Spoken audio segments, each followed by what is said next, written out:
What religion is Russia? Orthodox. So the Orthodoxies are not going to be completely wiped out of this game. They were in very serious danger of that happening. Hello. Hello again. I heard you got surprised that they have Novgorod. Yeah, I didn't realize. I thought they required more than just Novgorod. I thought No, they needed, it's like, actually pretty small what they need to form Russia. Fair enough. We had to wait. The moment Helsin unconditionally surrendered was the point that where we could give it to him, because otherwise we were going to work our way up there to Novgorod and siege it, because he didn't have a core on it. Mm-hmm. So we couldn't just have Helsin just give that back to him automatically. So someone had to siege it down and take it first. Gotcha. But then he white peaced. Or sorry, he unconditionaled and flipped it to him, to Muscovy. Fair enough. But yeah, you like that? That is my Lenin. I threw Lenin at the Eastern Front and it worked. That's actually a very apt comparison. Yeah, man. I realized last night, I was like, oh, wait a minute. You're Tsarist Lenin right now. And yeah, you're Germany, who kind of did that. Yes.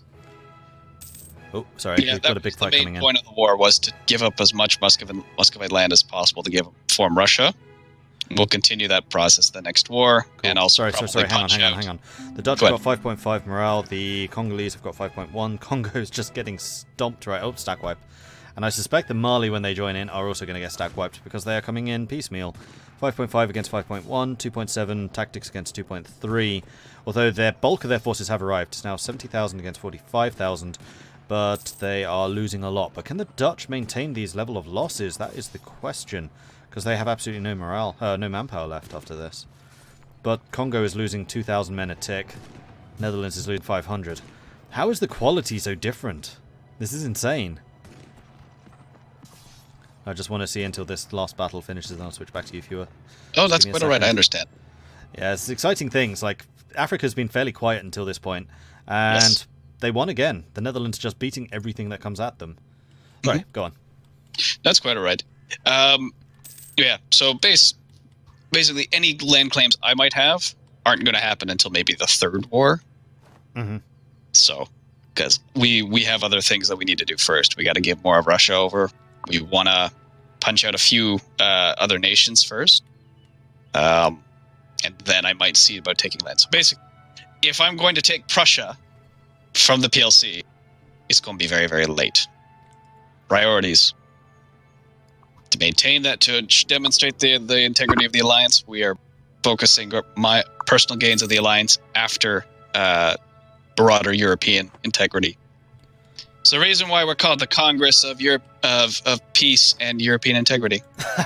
Have you actually come up with a name then? That's the name. That is hilarious, and I'm going to need to write that down at some point so I remember it. So I was just calling you the Allies, and that just sounds so generic. Or the Coalition. The Congress of Total Peace and European Integrity. Hang on, let me write that down. Congress of... Sorry, what was it? Is Totally Peaceful Intentions and European Integrity. That's what it was. Congress of Totally Peaceful Intentions and European Integrity. Intentions and European Integrity. That's right. Also known as CTPIEI. Wow, you make that an acronym really easy to say. The CTPIEI. Are you okay? I think you might be having a stroke. I feel like I might be. Yeah, and our piece is the best, and if you don't agree, we'll piece the shit out of you. I was going to say, our piece is the best, otherwise we'll make pieces of you. Yes. Right, I'll go back to my chat. Yep. No, thanks very much. So the CTPIEI is now an official institution, apparently. I am now accepting wagers on how long we think that this is actually going to last, which is, of course, another question, because this is the result of, like, 3 different alliances coming together. It's the Prussians and the Italians. It's the Dutch and Portugal.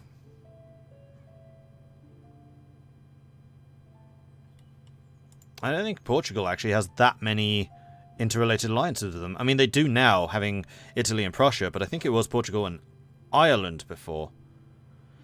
So Portugal, Ireland is a separate one. Netherlands, Denmark is a separate one. And then Prussia, Italy is a separate one. Attack on board next session is going to fall apart. Alright, well, ooh, that's a unconditional. Mali has unconditionaled. So Mordred, Meanwolf just disconnected, and he's in that war against the colonizer. So what do you want to do? Or not? How did I get that much? He did unconditional? Yeah. Did he quit? Did the AI do that? I don't know. See, I paused it, so it's been paused this whole time. Yeah. So if the AI did that, then that's on fucking that guy for accepting. I'm gonna grab him. Hang on. Where is he? There he is, that guy. Hello. Unlimited power. Did the AI do that, or did he do that? It was unconditional surrender, so I didn't even know if he dropped. Yeah, drop? my question is whether the AI unconditionaled or he did, although the AI doesn't usually do that, so it must have been him. Yeah, I was gonna say. In that case, that's legit. Yeah. Unlimited power. Well done. Yeah, I saw a couple of those battles, and man, you wrecked him. Yeah. Completely wrecked him. That was painful. Yeah. And now he's paid the price. Clearly.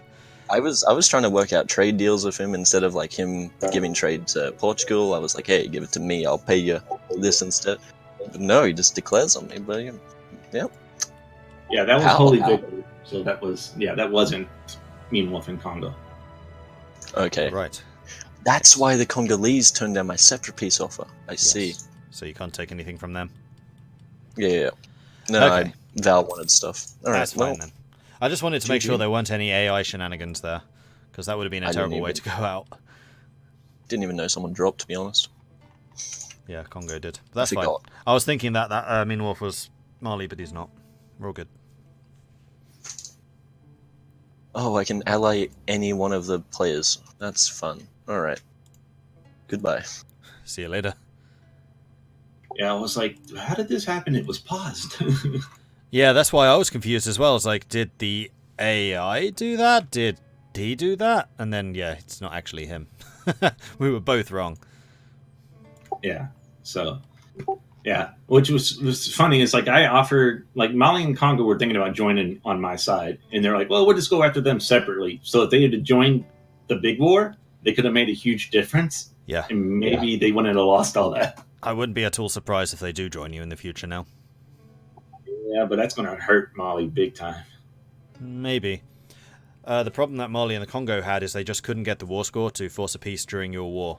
Now with that much of a border against them, they can. Yeah, that is true. I think it's actually a mistake for the Dutch to have taken that much, because he's basically just created a liability, plus separatist rebels. Well, there is that. So I like how they Russia formed. Everybody's like, that's the smallest Russia ever. Yeah, that was pretty funny. I was like, hey, Russia could do their Siberia. Oh, wait. There is no Siberia. We still have him encircled. Yeah. So his only expansion route is going to be through you, so you need to come up with a containment plan. Or through Darkfighter. Well, I mean, containment plan is like, hey, if I'm not being ganged up on by 8 people, I can do it. So, even like just one of those, like if France had his sword, like and say like Netherlands wasn't in, I think it would, or one other big ally would have made a huge difference there. Yeah, and I suspect that France is going to fight a hell of a lot harder in the future because they're actually fortified now. Like that was their problem. Well, the problem is France is, which they're smart in their stream sniping, they're going to declare on France right now because his truce comes up first. Right. But then that's going to be a defensive call, so the truce timer doesn't matter for you. Yeah, but I'm just saying, it's like, that's what's going to happen. Is either Italy or Andalusia is going to declare on France. Maybe. It depends on whether they actually want more stuff, because like France was saying, Italy got the province that Italy wanted from France, like, all along.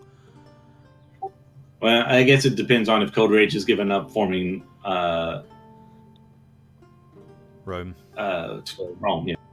I suspect so. I think that would Yeah, be a little too difficult at this point.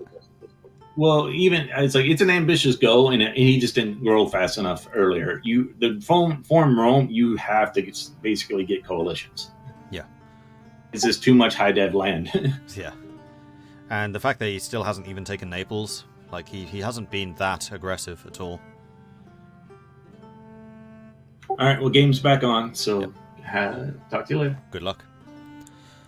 Are there any players in the east? Yes, there are. If we go to the player map mode, we can take a look at that. As soon as I remember where it is. There it is. So we have got Fizz Biscuits over in Japan. We've got Empty Road in Yarkand.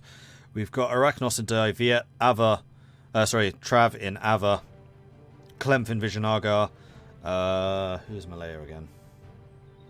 Commander Faceless in Malaya. So yes, there are a lot of Eastern players. Like, most of the world is players. There's just basically Ming, which isn't, and I'm not letting anyone play as Ming. And then a couple of the German miners. But and Ethiopia was a player, so there's a big gap over there. So if anyone wanted to join us, like, Ethiopia hasn't shown up for a couple of weeks now, so I would say that Ethiopia is open again, but that would basically be the only nation that's playable. I'm not letting players play as Ming.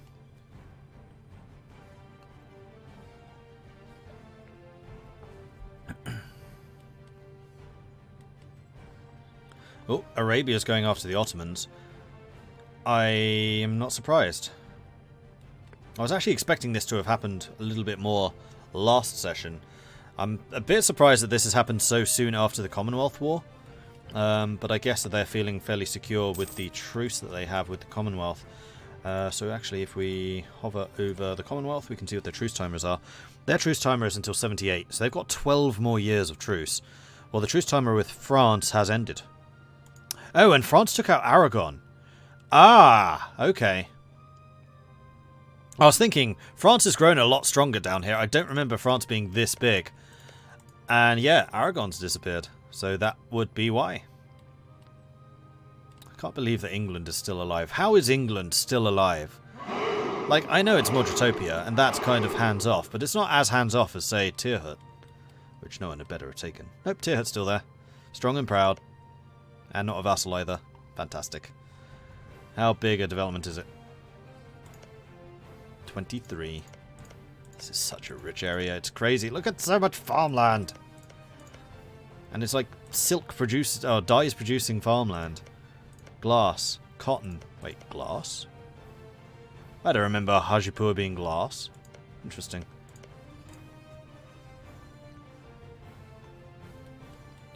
Is Perm playable? Yes. No, sorry, they're a vassal.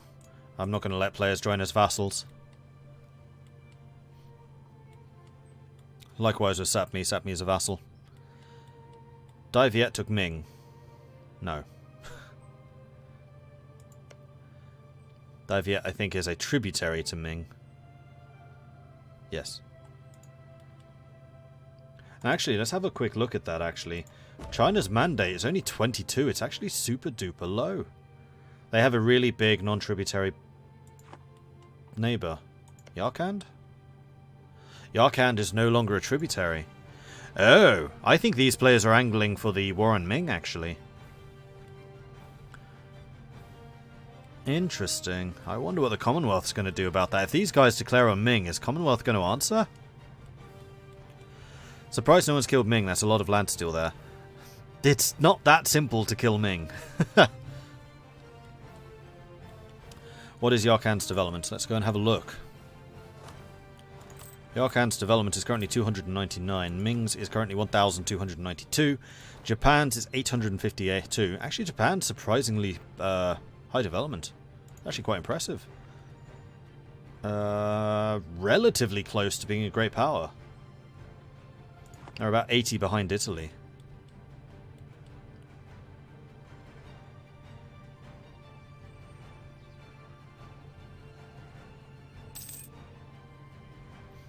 But Ming is just a behemoth. Like, all of these players have been too small. Now that we've got the Mughals, Yarkand and Japan all allied together, I suspect that coalition could do it, although they've already tried once and failed. But now they are smashing the mandate. Like, smashing the mandate is the way to beat Ming, and they're going about that the right way. Because the mandate is below 50%, they get extra fire damage received, and they get extra shock damage received. That's huge in a war. Plus, this is going to be affecting Ming's income and economy, although it's still pretty damn strong. Like that, Ming's economy is difficult to overcome. The way to beat them is revolt risk. Korea is also high liberty desire. Wait, is Korea actually a vassal? No, tributary. What was I going to look at? Oh yeah, revolt risk. See, they have a 1% revolt risk in their entire country. In a country the size of Ming, that's a problem. They have recovered their manpower. They were down to 0 at one point. And they have quite a lot of money in the treasury, which means lots of mercenaries. But yeah, keep hitting that tributary. Keep hitting the mandate. Get that down to 0, and then Ming is a paper tiger. Be tempted to come into Ming and release players on the Chinese miners, see if I can get player allies for the independence war. I don't really want to break them up like that, Poet. At least not at this stage. I think that would be a bit unfair to the other players. Because they have been planning Ming's demise for quite a long time now. High players, you could come in. Bengal, maybe. Ethiopia is definitely open. I would say that Ethiopia is the most likely. Songhai is a vassal. I don't really want to let players come in as colonial nations. Cusco, perhaps. Cusco is quite large. Although you would need to do a lot of work to tech up and also just face off the other colonial nations in the area. But I would say that's basically the 2 countries left which are feasible. 3 countries, including Bengal.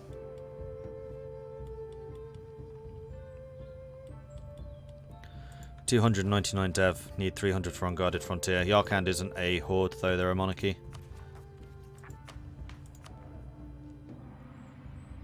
King. Yeah, Dende, you do this a lot, man. You ask me a question, I respond, and then you just keep on asking it. Perm is a vassal, therefore it's not allowed.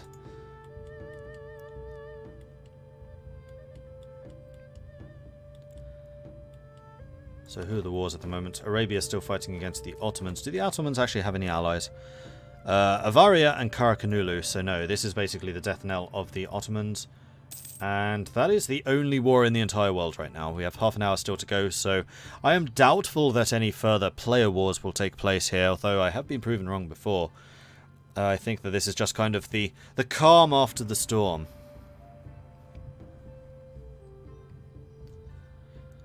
Otto be gone, Commonwealth be strong. Yeah, the Ottomans are definitely dying out here. Oh, we're about to see a battle, though. Let's go and watch that one, see how it's doing. Oh, well, nope, they avoided them somehow. Glad to see Arabia is still maintaining their huge stacks of mercenaries. I'm curious. Who's lost the most? Oh, battle. I see the numbers. 5.4 morale versus 4.2. Yikes. Ottoman morale is bad. I wonder if they're bankrupt. I suspect yes. Yes. Although I think that may have just happened. Yeah, that happened because of the peace deal. And Arabia's done a pretty good peace deal here. Completely surrounded the coastline so that the Commonwealth can't steal this interior bit. They could still take a bit of the Caucasus. Although, is Crimea a vassal? No, Crimea's still at March.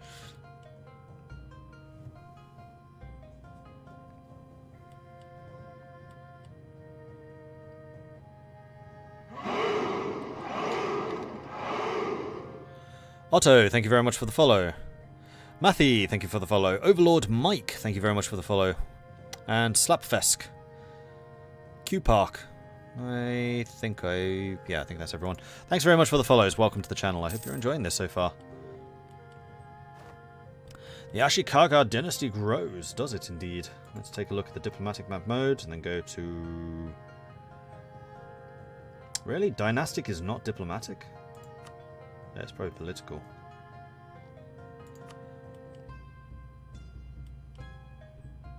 Daiviet is Ashikaga.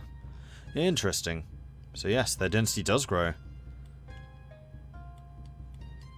I wonder what everyone is. Von Wittelsbach, Sandusko, Rukovic, Hohenzollern, Habsburg, Bonnefoy, that's a different one, Fitzgerald,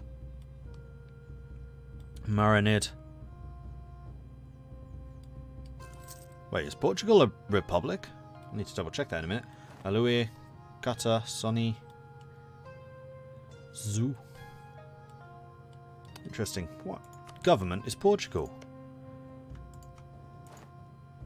Portugal, I think, is a republic. They are. A grand princedom, noble elite, so they can take aristocratic ideas. I was wondering if they went as a merchant republic or something like that, but it doesn't look like they have. Political dynasties, frequent elections, union of states, presidential system, and commonwealth. What are you? You're not an elected nobility anymore, are you? Nope. Autocracy.